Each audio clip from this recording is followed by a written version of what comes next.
देख रहे हैं इको वर्ल्ड डिजिटल क्लासेस। हम इस समय कर रहे हैं macro economics series for standard 12 और आज के वीडियो में I am going to talk about income method of national income accounting.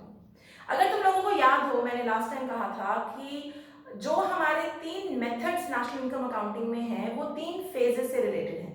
तो पहला फेज था प्रोडक्ट मेथड यानी प्रोडक्शन का फेज, जहां पे प्रोड्यूसर रॉ मटेरियल लेता है, लेबर हायर करता है और उनकी वजह से वैल्यू एडिशन करके रॉ मटेरियल को फिनिश गुड्स में प्रोड्यूस करता है, कन्वर्ट करता है। उससे रिलेटेड हमारा मेथड था प्रोडक्ट मेथड। ओके ग्रेट, वो हमने कर लिया। अब जो हम आज मेथड करेंगे वो है second method which is income method.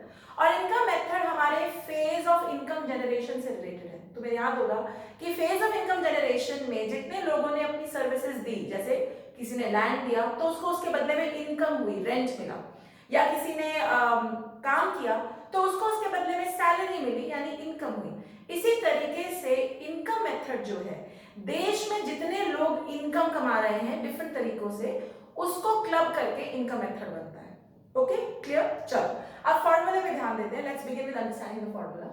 Formula है NDP at FC is equal to COE, which means compensation of employees plus operating surplus plus mixed income। अब ये तीनों टर्म्स क्या हैं, पहले इनको समझते हैं।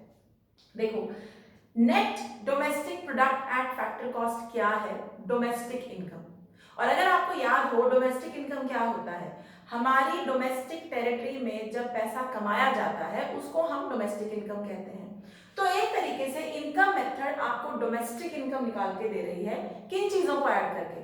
सबसे पहले कॉम्पनसेशन ऑफ एम्प्लॉइज को ऐड करके, यानी हम में से कई लोग पैसा कैसे कमाते हैं? नौकरी करके, right? So we kind of do a job और हमें जॉब के बदले कुछ चीजें मिलती हैं। जो जॉब करने वाले लोग हैं, जो उनकी इनकम है वो COE में आती है। So compensation of employ is everything जो एक एम्प्लॉयर एम्प्लॉय को देता है। मूवमेंट कहां से है? Employer to employ. एवरीथिंग जो एक एम्प्लॉयर एक एम्प्लॉय को देता है, मतलब जो नौकरी दे रहा है वो नौकरी करने वाले को देता है। किस लिए? इन रिटर्न ऑफ सर्विस, मतलब जो बंदा काम कर रहा है उसके बदले में जो आपका मालिक आपको पैसा, सिक्योरिटी कुछ भी दे रहा है, वो आता है कॉम्पनसेशन ऑफ एम्प्लॉइज में। तो domestic income NDP at FC calculate करने के लिए सबसे पहले सैलरीड लोगों की इनकम को जोड़ा जाता है। क्लियर है? ओके। दूसरा आता है ऑपरेटिंग सरप्लस। अब कुछ लोग तो नौकरी करके पैसा कमाते हैं, कुछ लोग अपना बिजनेस करके पैसा कमाते हैं। And by business I mean एक एस्टैब्लिशमेंट करना जहां 10 से ज्यादा लोग काम कर रहे हैं, राइट? 10 से ज्यादा लोग काम कर रहे हैं, आपने फैक्ट्री लगाई है या आपने बड़ा सा डिपार्टमेंटल स्टोर खोला है या आप मॉल में आपकी एक दुकान है, व्हाटएवर, 10 से ज्यादा लोग काम कर रहे हैं तो वो बिजनेस है। तो बिजनेस से जो प्रॉफिट कमाया जाता है या जो बिजनेस सेटअप करने की वजह से जो इनकम जनरेट होती है, हम उसको बोलते हैं ऑपरेटिंग सरप्लस। ऑपरेटिंग सरप्लस की एक्चुअल डेफिनेशन है income from property and entrepreneurship. You know what is entrepreneurship? Entrepreneurship का मतलब है अपना काम करना। तो अपना काम करने से, अपना बिजनेस चलाने से जो इनकम होती है वो ऑपरेटिंग सरप्लस में दिखती है। और प्रॉपर्टी से भी, अगर आप प्रॉपर्टी बेच रहे हैं या प्रॉपर्टी से आगे लैंड से पैसा कमा रहे हैं, रेंट वगैरह, वो भी हम ऑपरेटिंग सरप्लस में डालते हैं। क्लियर? ओके। थर्ड है यहाँ पे मिक्स्ड इनकम। तो हमने क्या बोला? डोमेस्टिक इनकम कैलकुलेट कर रहे हैं, देश भर में फैक्टर कॉस्ट पे डोमेस्टिक इनकम कितनी हुई है। हमने 3 कैटेगरी के लोगों की इनकम जोड़ी इसमें।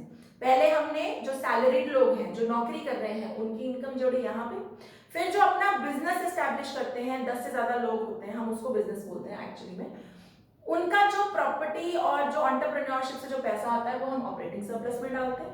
And third is mixed income.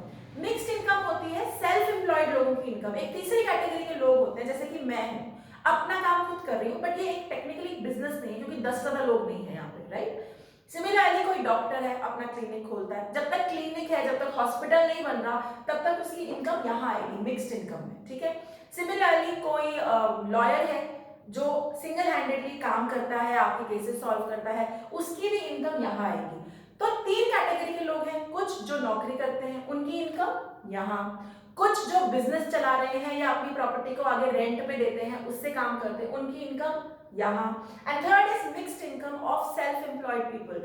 Self employed people होते हैं जो लोग, जैसे टीचर है अपना काम कर रही है, या लॉयर है अपना काम है, डॉक्टर है अपना काम है, या तुम्हारे पार्लर वाले हैं, ब्यूटिशियंस हैं अपना काम कर रहे हैं।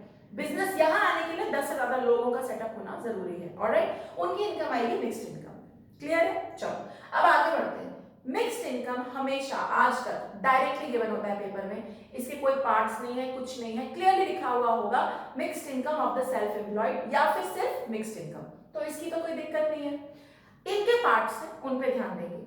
Compensation of employee is anything that moves from an employer to an employee, यानी जो नौकरी दे रहा है उससे जब नौकरी करने वाले को जो बेनिफिट्स मिलते हैं उसको हम यहाँ ऐड करते हैं। इसमें आती है 3 चीजें, wages and salaries in kind, wages and salaries in cash and social security contributions of employer। अब मेरी बात ध्यान से सुनो।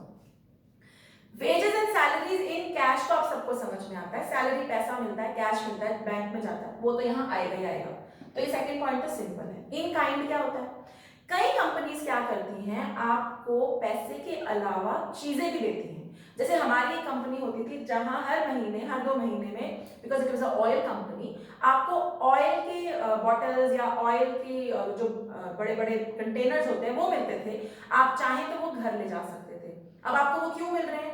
क्योंकि रैंडम चैरिटी कर रही है ऑफिस? बिल्कुल नहीं, वो आपको इसलिए मिल रहे हैं क्योंकि आप उस कंपनी के एम्प्लॉई हैं और ये एक तरीके से wages and salaries in kind है। काइंड मतलब आपको कोई चीज दी जा रही है, ठीक है?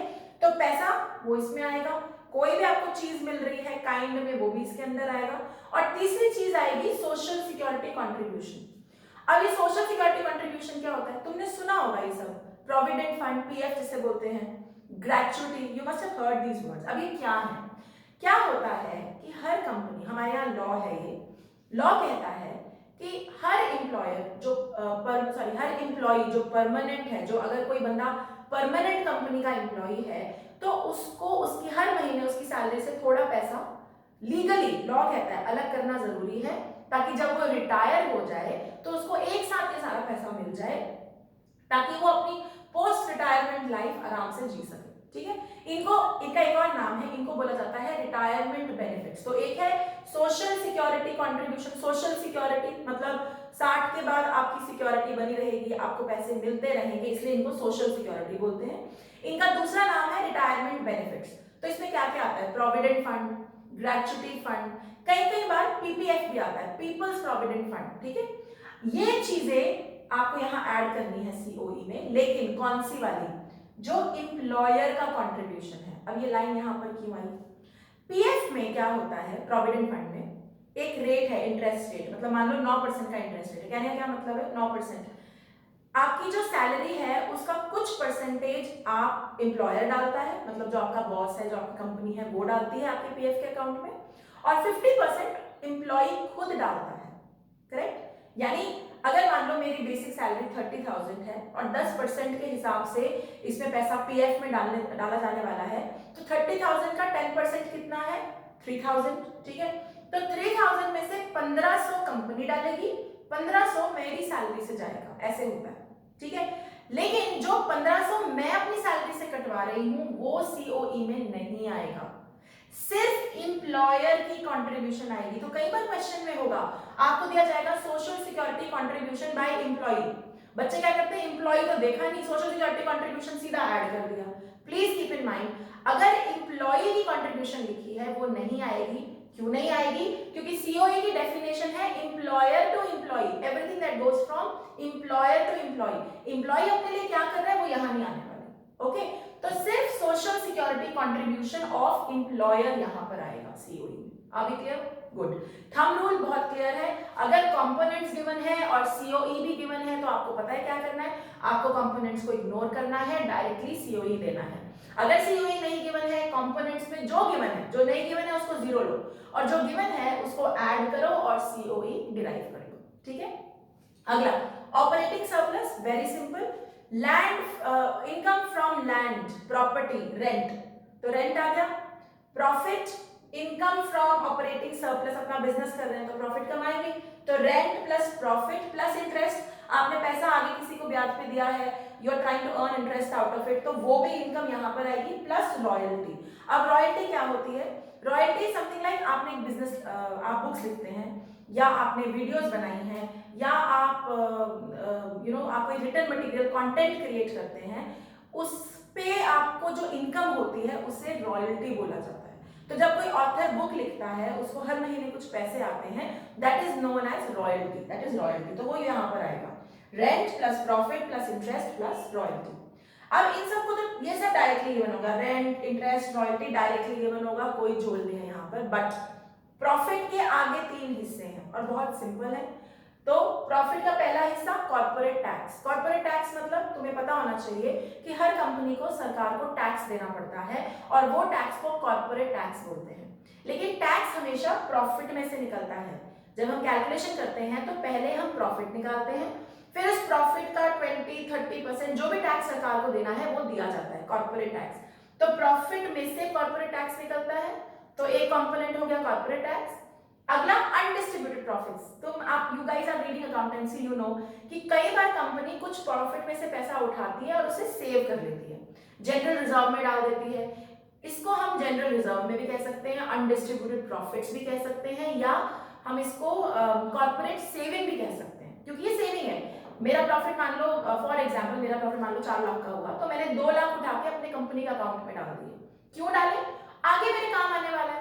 तो प्रॉफिट का वो हिस्सा जो मैंने डिस्ट्रीब्यूट नहीं किया, आगे इन्वेस्ट नहीं किया, दैट इज अनडिस्ट्रीब्यूटेड प्रॉफिट्स। और क्योंकि ये प्रॉफिट में से निकलता है इसलिए ये भी कंपोनेंट है प्रॉफिट का, ठीक। और तीसरा डिविडेंड्स। अब डिविडेंड्स क्या होते हैं? शेयर होल्डर्स जो होते हैं, जो इक्विटी शेयर्स देते हैं, इक्विटी शेयर्स वो हैं जो आपको एक कंपनी की ओनरशिप दे रहे हैं। अगर आपके पास इक्विटी शेयर है तो आप उतने परसेंट से कंपनी के मालिक हो। इक्विटी शेयर होल्डर्स को मिलते हैं डिविडेंड्स, ओके। तो डिविडेंड भी प्रॉफिट में से दिया जाता है, डिविडेंड कभी लॉस में से नहीं दिया जाता। अगर आपको लॉस हो रहा है, you are not legally supposed to declare dividends, आपको नहीं करने चाहिए डिविडेंड्स डिक्लेयर, है ना, मतलब देने नहीं चाहिए। तो डिविडेंड भी प्रॉफिट में से निकलता है। इसीलिए अगर मुझे प्रॉफिट ना गिवन हो क्वेश्चन में तो मैं प्रॉफिट कैसे निकाल सकती हूँ? मान लो मुझे ये तीनों चीजें गिवन है, corporate tax plus undistributed profits plus dividends, add कर लो। ऐड करते ही प्रॉफिट की फिगर आ जाएगी। इसीलिए प्रॉफिट का फॉर्मूला क्या है? Profit is equal to corporate tax plus undistributed profits plus dividends. Thumb rule, profit given है, कंपोनेंट्स गिवन है, ignore components, just look at profits. और अगर कहीं नहीं गिवन प्रॉफिट्स तो इनको ढूंढिए, इनमें से जो भी अवेलेबल है उनको ऐड करके प्रॉफिट निकालिए। अभी क्लियर? तो बहुत सिंपल मेथड है। डोमेस्टिक इनकम निकलती है एनडीपी एट एफसी, यहां से इस फॉर्मूले से, इसके 3 पार्ट, इसके 4 पार्ट, और ये आपको डायरेक्टली गिवन होगा। एक बार अगर आपको क्वेश्चन में आया कि नेशनल इनकम निकालिए, तो आप जानते हैं कि आपको एनडीपी एट एफसी से एनएनपी एट एफसी पे जाना है। और वो कैसा करना है वो आपने मेरी पहली वीडियो में देखा था। अगर नहीं देखा तो प्लीज वापस देखिए, सो दैट आप इसको आसानी से कर पाए, ठीक है। अगर आप लोग मुझे यूट्यूब पे देख रहे हैं तो like, share, subscribe and comment करना बिल्कुल मत भूलिएगा। Till then bye bye.